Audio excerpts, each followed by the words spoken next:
Hello everyone. आज हम करेंगे वैदिक पीरियड के पीवाईक्यू और कल करेंगे लेटर वैदिक पीरियड के पीवाईक्यू। ठीक है, क्योंकि हमने इसका थ्योरी ऑलरेडी पहले कर चुका है तो हमें ये क्वेश्चंस बनाने में बहुत ही आसानी होगी। पहले आप क्वेश्चंस को देखेंगे, अपना खुद का अटेम्प्ट करेंगे और फिर जो है वो क्वेश्चंस को बनाएंगे। ठीक है, तो पीवाईक्यू देखेंगे हम वैदिक पीरियड के। बहुत ही अच्छे अच्छे क्वेश्चंस होंगे, किसी न किसी एग्जाम में पूछे हुए क्वेश्चंस ही मैं लेकर के आता हूँ, क्योंकि फालतू में कोई क्वेश्चंस करवा देने से कोई लाभ है नहीं, किसी का भी टाइम इंपॉर्टेंट होता है।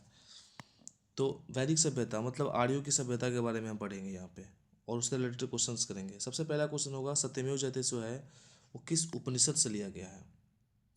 तो ये लिया गया है मुंडकोपनिषद के तीसरे मंडल में। ध्यान रखिएगा, इसके तीसरे मंडल में। और ये जो शब्द है सत्यमेव जयते, ये 1950 में भारत के राज्य चिन्ह के रूप में स्थापित किया गया। ठीक है।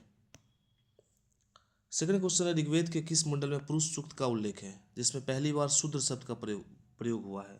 तो जो ऋग्वैदिक काल में जो वर्ण व्यवस्था था उसमें पुरुष सूक्त जो है वो चार वर्णों के उद्भव के सिद्धांत को दिखाता है। ठीक है, यहाँ मैं लिख देता हूँ, चार वर्णों के उद्भव के सिद्धांत को दिखाता है।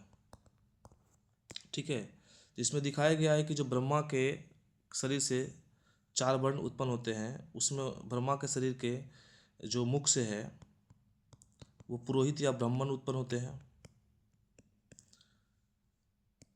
उसके बाद भुजा से क्षत्रिय उत्पन्न होते हैं। उसके बाद जंघा से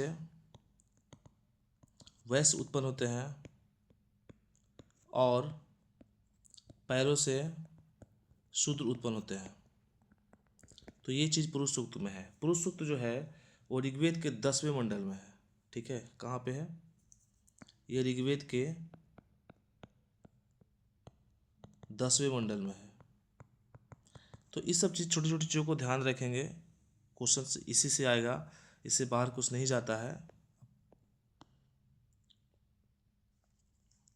ठीक है, नेक्स्ट क्वेश्चन है प्रसिद्ध 10 राजाओं का युद्ध जो है on the bank of which river, किस रिवर पे ये युद्ध हुआ था। दसराज युद्ध का मतलब होता है कि इसमें सुदास और 10 राजाओं के बीच वर्चस्व की लड़ाई को लेकर के हुआ था और इसमें सुदास की जीत होती है। 10 राजाओं में जो थे वो 5 आर्य थे और 5 अनार्य थे। मैंने आपको पहले ही कल के वीडियो में बताया था इस चीज़ को। ये लड़ा गया है कहाँ पे? परुष्णी नदी के किनारे, जिसको रावी भी कहते हैं प्राचीन काल में। कुछ और नदियाँ थी ऋग्वैदिक कालीन नदियाँ, जिसको उसका पुराना नाम क्या था उसके बारे में देखते हैं। जैसे झेलम का पहला है झेलम। झेलम का पुराना नाम था वितस्तता। ठीक है, दूसरा है चेनाब, जिसका नाम था अश्कनी। तीसरा है सतलज, जिसको कहते हैं सतुद्री। चौथा है रावी, जिसको कहते हैं परुष्णी, जहाँ पे ये युद्ध लड़ा गया था दसराज। उसके बाद है ब्यास, ब्यास बिपाशा। नेक्स्ट है ब्यास बिपाशा। उसके बाद है सिंध, सिंध है जिसको सिंधु कहा गया। और लास्ट है घग्गर। घग्गर जो है वो दृष्टि है। एक और चीज़ है सप्त सिंधु प्रदेश जो है, सप्त सिंधु प्रदेश,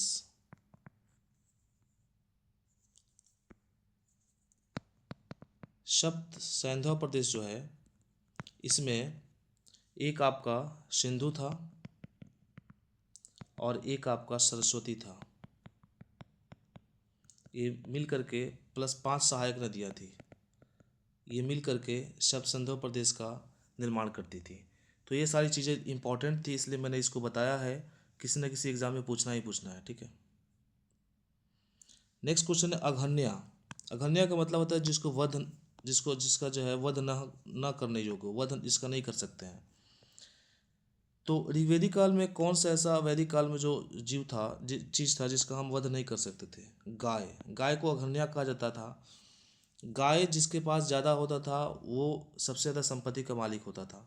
गायों के लिए एक युद्ध लड़ा गया है ऋग्वेदिक काल में, वो युद्ध था आपका गविष्टि, जिसको गायों के लिए लड़ा गया युद्ध कहा गया। ठीक ना, तो इस चीज़ को ध्यान रखेंगे। नेक्स्ट क्वेश्चन है आपका, ऋग्वेदिक काल के प्रारंभ में सबसे मूल्यवान वस्तु संपत्ति क्या थी? तो अभी मैंने बताया है, सबसे मूल्यवान संपत्ति थी गाय। बोगस कोई का अभिलेख, बोगस कोई का महत्व किस लिए है? देखिए बोगस कोई मैंने कल बताया था, बोगस कोई के बारे में, बोगस कोई इंस्क्रिप्शंस के बारे में मैंने अभिलेख के बारे में बताया था कि बहुत ही ज़्यादा इंपॉर्टेंट है। यहाँ से प्राप्त अभिलेखों में वैदिक देवताओं इंद्र, वरुण, मित्र का उल्लेख है। सही बात है। ये मध्य एशिया और तिब्बत के, मध्य एशिया और तिब्बत में नहीं, जबकि बल्कि ये अफगानिस्तान में, ठीक है, अफगानिस्तान में एक प्लेस है, अफगानिस्तान में एक प्लेस है आपका तुर्की, सॉरी तुर्की में एक प्लेस है आपका हताशा, वहाँ पे ये बोगस को ये अभिलेख मिला है। नेक्स्ट क्वेश्चन है, सर्ग, प्रतिसर्ग, वंश, मनवंतर, वंशानुचरित किसके संकेतक है? ठीक है, देखिए सर्ग मतलब होता है सृष्टि और प्रतिसर्ग मतलब होता है पुनः सृष्टि। ठीक है, वंश मतलब होता है, पता ही है, वंश, कुल, देव, ऋषि। तो इसमें जो है ये किसके संकेतक है, मतलब कि ये किस चीज़ के इंडिकेटर हैं? तो पुराणों के शब्द है ये सब। प्राचीन काल में आर्यों के जीविकोपार्जन का मुख्य साधन क्या था? आर्य का सबसे प्रारंभिक जीविकोपार्जन था शिकार। बाद में ये शिकार जब वो स्टेबल होना शुरू किए, चूंकि आर्य थे वो घुमंतु भोटिया की तरह यूज होते थे, मतलब घुमंतु भोटिया की तरह थे, चूंकि आर्य जो थे वो मध्य एशिया से आए थे। अच्छा कौन बताएगा मध्य एशिया से जो आए थे, ये इसका प्रमाण कौन देता है कि ये मध्य एशिया से ही आए थे? एक है मैक्स मूलर, उनका कहना है कि आर्य जो थे वो मध्य एशिया से ही आए थे। तो ये मध्य एशिया से अफगानिस्तान हुए, अफगानिस्तान से होते पश्चिमी भारत और फिर पूर्वी भारत और बिहार तक पहुंच गए।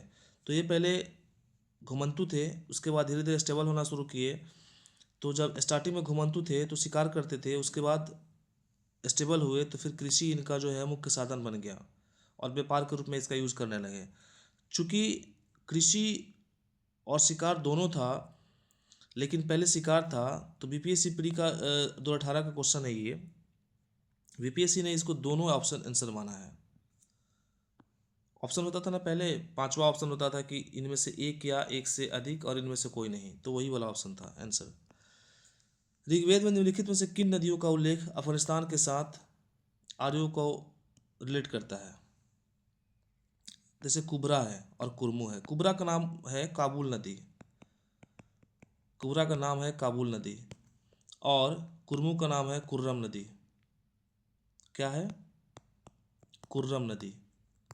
ये अफगानिस्तान के क्षेत्र में है। इससे साफ पता चलता है कि आर्य जो थे वो पश्चिमी विस्तार के में पश्चिम की तरफ भी विस्तार बहुत ज़्यादा कर चुके थे। वैदिक नदी कुबा का स्थान कहाँ निर्धारित हो है?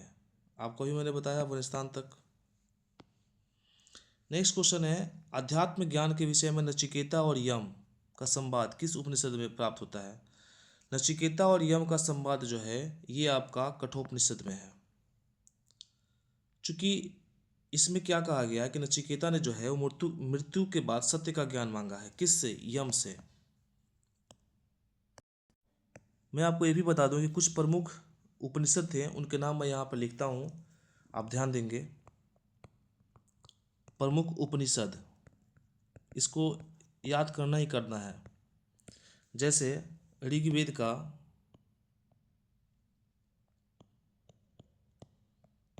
उपनिषद था एक ऐतरेय ब्राह्मण,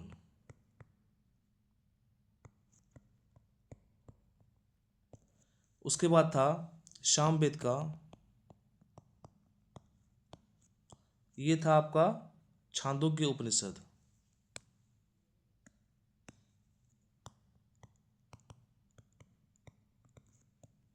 छांदोग्य उपनिषद, ठीक है।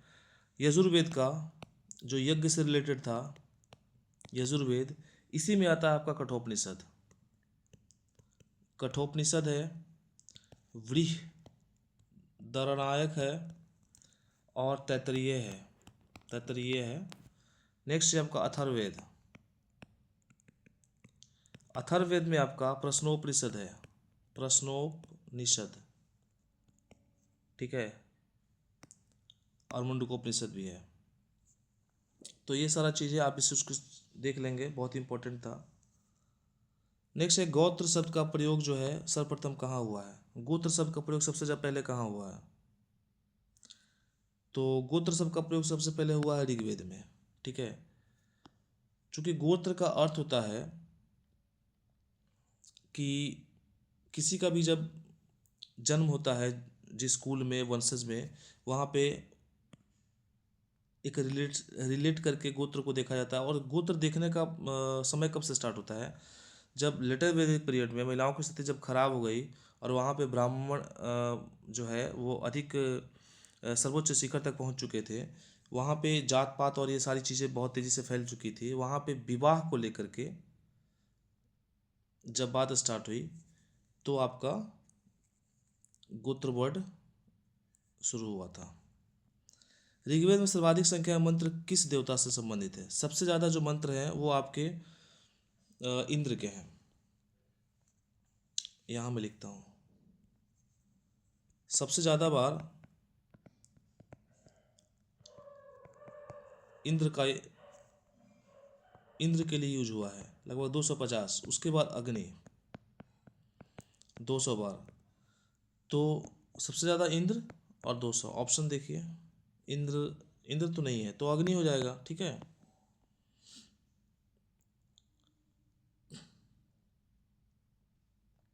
उसके बाद क्वेश्चन है, ऋग्वेद में इंद्र के बाद दूसरा सबसे महत्वपूर्ण देवता, तो इंद्र के बाद दूसरा सबसे महत्वपूर्ण देवता कौन थे, अग्नि थे।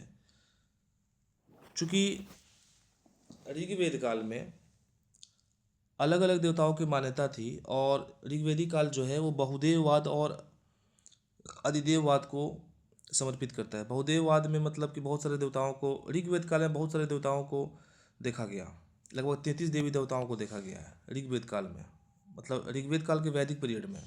और लेटर वैदिक पीरियड में आपको मोस्टली जीओडी थे इम्पॉर्टेंट, मतलब कि आपके जनरेशन माने जो उत्पन्न करने वाले थे, उत्पन्नकर्ता जो थे ब्रह्मा जी, वो थे इम्पॉर्टेंट।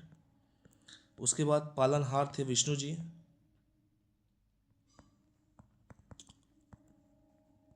और डिस्ट्रॉयर मतलब शत्रुनाशक, शत्रुनाशक जो थे ये आपके शंकर जी थे।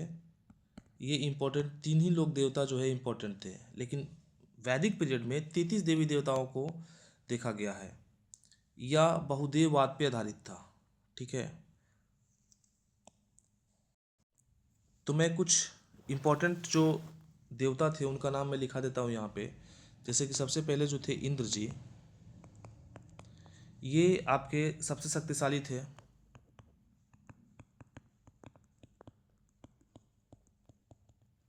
प्लस क्या था इनका, ये युद्ध और वर्षा के देवता थे, प्लस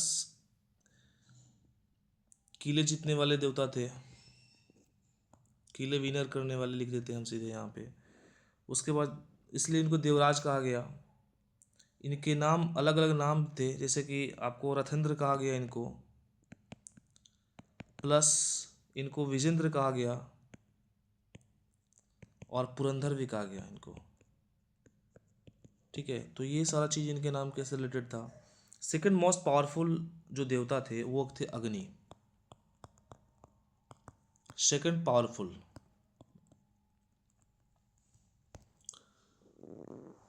इनका जो नाम लिया गया है वो 200 बार, और यहाँ पे 250 बार इंद्र का, ये लिख लीजिएगा। ये आग के देवता थे। इनका महत्व यज्ञ में हवन के लिए बहुत ज़्यादा था। थर्ड इम्पोर्टेंट थे वरुण। वरुण जो थे वो समुद्र एवं जल के देवता थे। इनको ब्रह्मांड का देवता भी कहा गया। तो आप देख रहे हैं ना, जो ऋग्वैदिक काल का जो वैदिक पीरियड है, इसमें आपका बहुदेववाद को देखा गया है। इसमें बहुत सारे देवी देवताओं की पूजा की गई है। लगभग 33 देवी देवताओं का नाम उल्लेखित है ऋग्वेद में। उसके बाद है सावित्री। ये सूर्य की देवता है, ठीक है। और ये जो गायत्री मंत्र है ना, विश्वामित्र जी ने तीसरे मंडल में गाया है इन्हीं के लिए। उसके बाद अदिति, कुछ और नाम है मैं बता देता हूँ। अदिति जो थे वो सूर्य की माँ थी। पूषण जो थे ये आपके पशुओं के देवता थे, प्लस शूद्र के भी। नासत्य ये युवाओं के देवता थे। तो ये जो देवता लोग थे इंपॉर्टेंट, उनके बारे में मैंने बता दिया है। क्वेश्चंस पूछता है, बार बार पूछता है, इसलिए इसको ध्यान रखेंगे थोड़ा।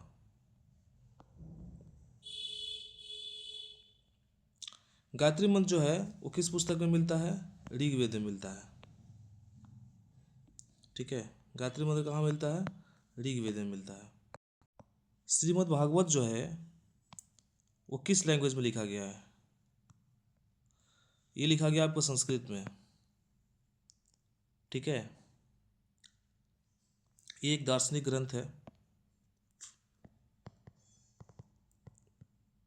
ये दार्शनिक ग्रंथ है जिसमें कर्म, ज्ञान, भोग, भक्ति, योग, इस सब चीज़ के बारे में दिखाया गया है। कर्म, ज्ञान और भक्ति योग के बारे में बताया गया है, ठीक है। ऋग्वैदिक धर्म क्या था?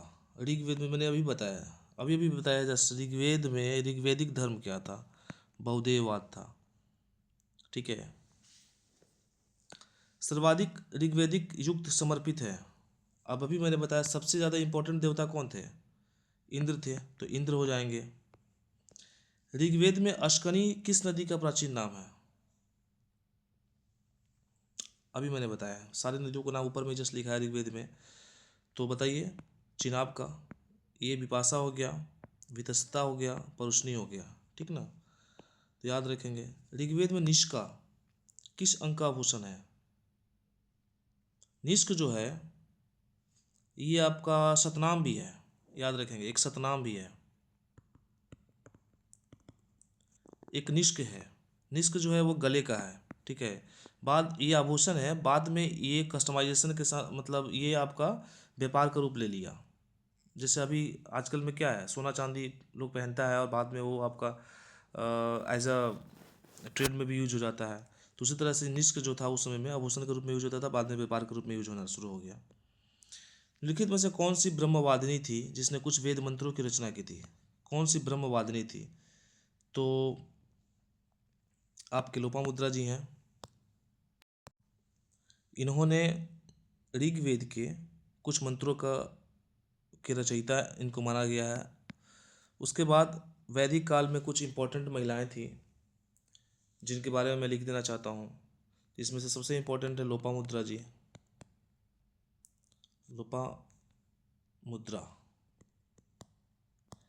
लोपामुद्रा जी जो थी वो विदर्भ की राजकुमार अगस्त्य की पत्नी भी थी, ठीक है। और ऋग्वेद में कुछ मंत्रों के रचयिता,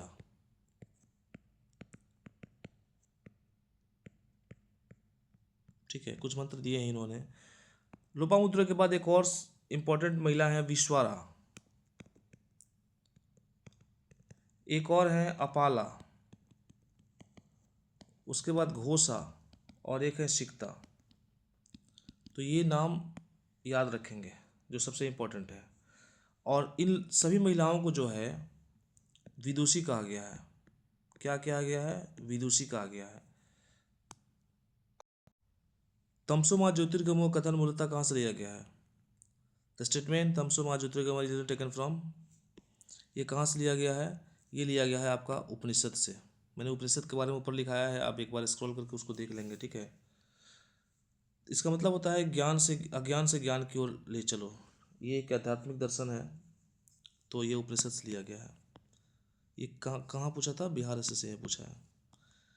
किस वेद में सभा और समिति की को प्रजापति की दो पुत्रियां कहा गया? Sabha and Samiti called the two daughters of Prajapati. मैंने इस चीज़ को कल बताया है, कल के थ्योरी में बताया है। इस चीज़ को अथर्ववेद से लिया गया है। अथर्ववेद में कहा गया था। ऋग्वेद में उल्लेखित यौ शब्द जो है वो किस कृषि उत्पाद हेतु प्रयुक्त किया गया है? यौ।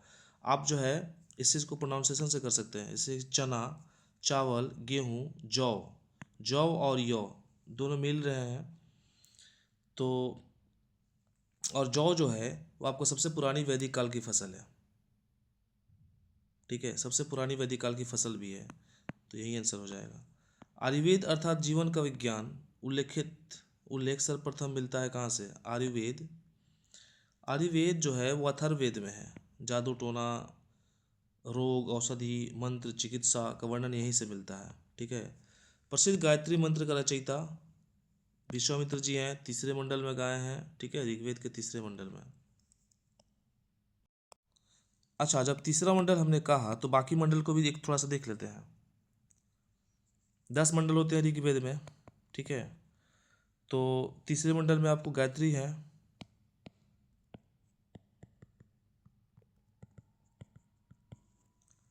उसके बाद चौथे में कृषि है, पांचवें में सोम देवता है, 10वां में पुरुष सूक्त यानी कि वर्ण विभाजन। इससे रिलेटेड क्वेश्चन मैंने ऊपर में करवाया है। जो भी क्वेश्चन है आज का सबसे बहुत इंपॉर्टेंट है, किसी न किसी एग्जाम में पूछा हुआ ही क्वेश्चन है, ठीक है। और ऋग्वेद का जो गायन करता होते हैं उनको कहा जाता है होत्री, और सामवेद के गायन करता है वो क्या कहते हैं? उद्गाता ऋषि, उनका गायन करते हैं। इसमें 7 स्वर होता है सामवेद में। सामवेद गायन ऐसे लिखिए, उद्गाता ऋषि।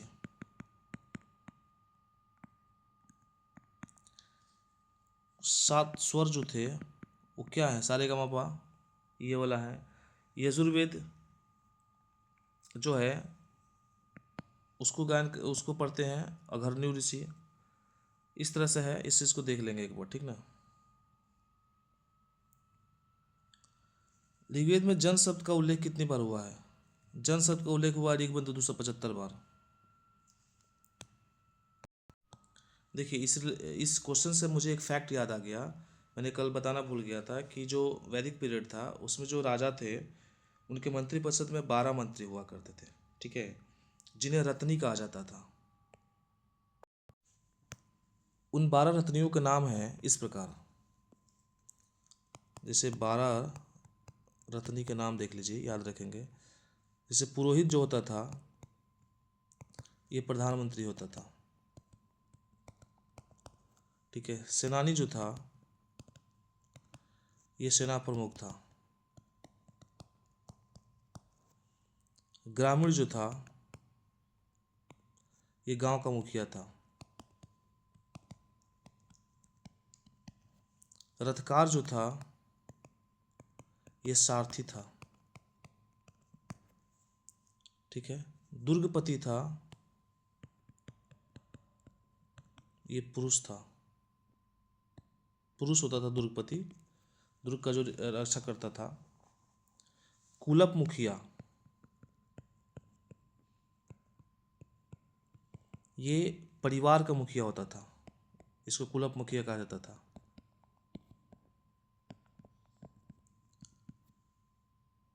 और एक और नाम था उग्र जीवगृह, इसको यह पुलिस अधिकारी होता था।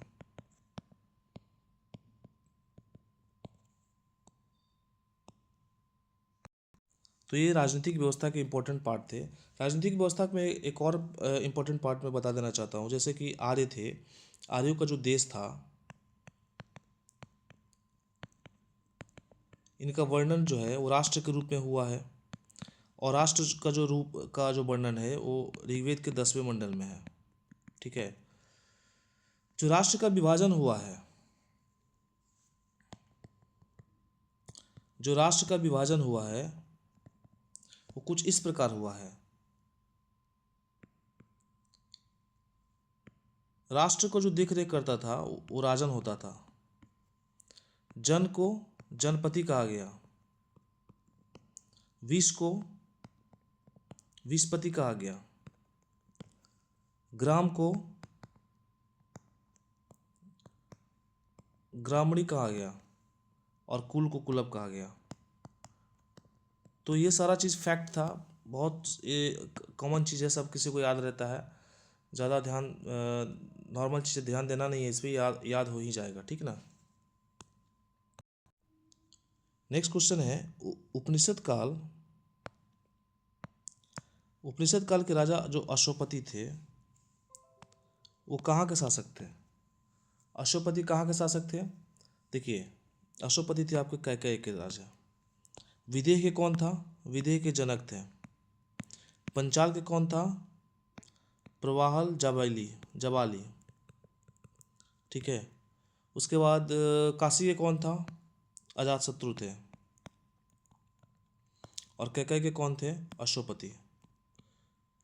तो याद रखेंगे, काशी के अजातशत्रु, कैकेय के अश्वपति, पंचाल के प्रवाह जबाली और विदेह के जनक। ऑप्शन ये होगा आंसर, काशी का ये अश्वपति का कैकेय। नेक्स्ट क्वेश्चन है, ऋत नेचुरल लॉ की अवधारणा किस वैदिक देवता से जुड़ी है? तो वरुण, क्योंकि ये ब्रह्मांड के देवता थे, और ऋत का मतलब होता है ब्रह्मांड। तो ब्रह्मांड के देवता थे ये वरुण, इसलिए इनका आंसर होगा। नेक्स्ट क्वेश्चन है, लिखित कौन सा ब्राह्मण ग्रंथ ऋग्वेद से संबंधित है?